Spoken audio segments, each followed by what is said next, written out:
Supporting vulnerable people is one of the most important jobs that councils do. And whether it's looking after vulnerable adults or children and families where things have gone a bit wrong, at the heart of that work are our social workers.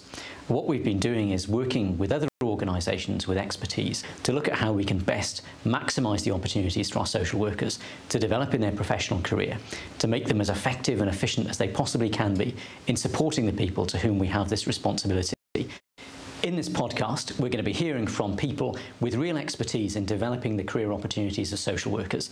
Our two national chief social workers, who, as well as direct personal experience, have been learning from the best as they've looked at what councils are doing around the country to create the best possible opportunities. And also from people at the front line about what it's like to do the tough daily job of being a social worker and what would really help them to develop their careers and be the best possible social workers they can be in the different places that they work.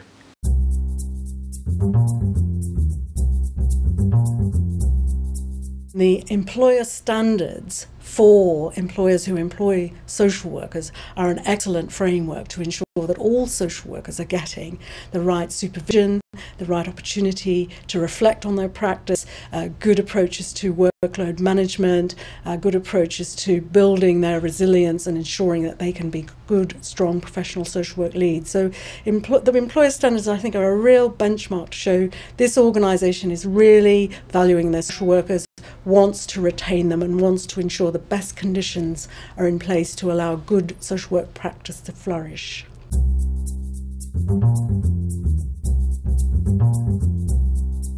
For years, we've had a system in place where we've got, basic grade, newly qualified social workers who may move up into advanced and maybe senior practitioner roles. What the role of principal social worker does is give a sense of a whole career pathway in social work and close to practice, so that a lot of senior people are now principal social workers. It gives social workers coming into the profession somewhere to go to in the future. So it gives a sense of that there's a whole career. And most of us that came into social work, we want to stay in social work. You don't do this job unless you want to make a difference. But it's equally important for people to feel that they can progress. And it's really important to local authorities that they retain their really great frontline practitioners. And I think this is a real symbol of the value that we are placing on frontline practice, and hopefully will encourage people to stay in the profession and to move forward through to those more senior roles.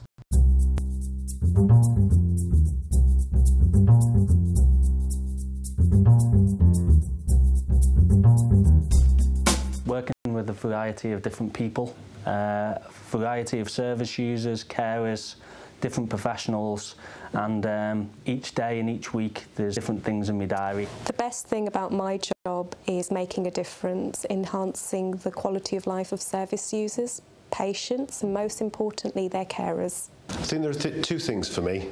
I think it's the challenge. I really enjoy the challenge. It's intellectually and emotionally challenging. I think it's the opportunity to support somebody in doing something really good in their lives and making a positive change.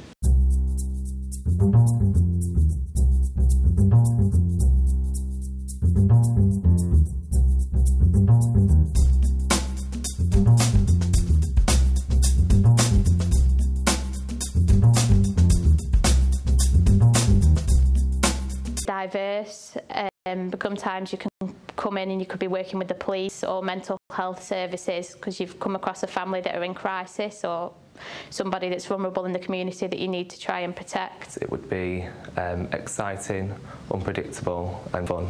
It's an extremely complex profession.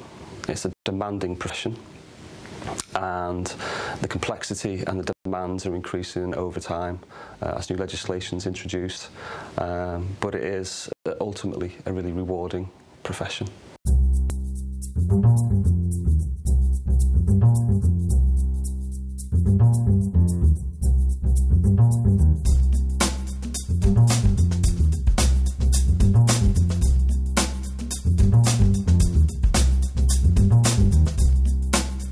I've considered leaving social work. I remember being sat at home one day researching all kinds of different careers, from driving instructor to plumber to electrician, anything that wasn't social work.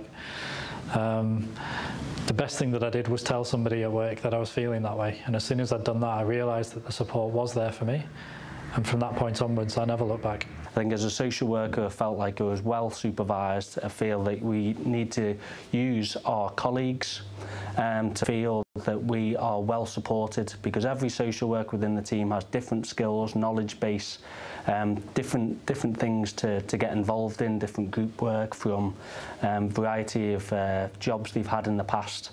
But also, if you have regular supervisions with your team leaders, which I've always done, it gives you time to reflect on your caseload, and that's one of the things which is really important, that you can kind of step away, step back from your cases and think, what have I done, how have I done it, and what could I do better? I consider that about 10 o'clock every morning. What makes me stay is by 2:30 I'm enjoying it, by 4:30 I've loved my day. I must admit, I've never thought about leaving. I'm lucky enough, I love doing what I do.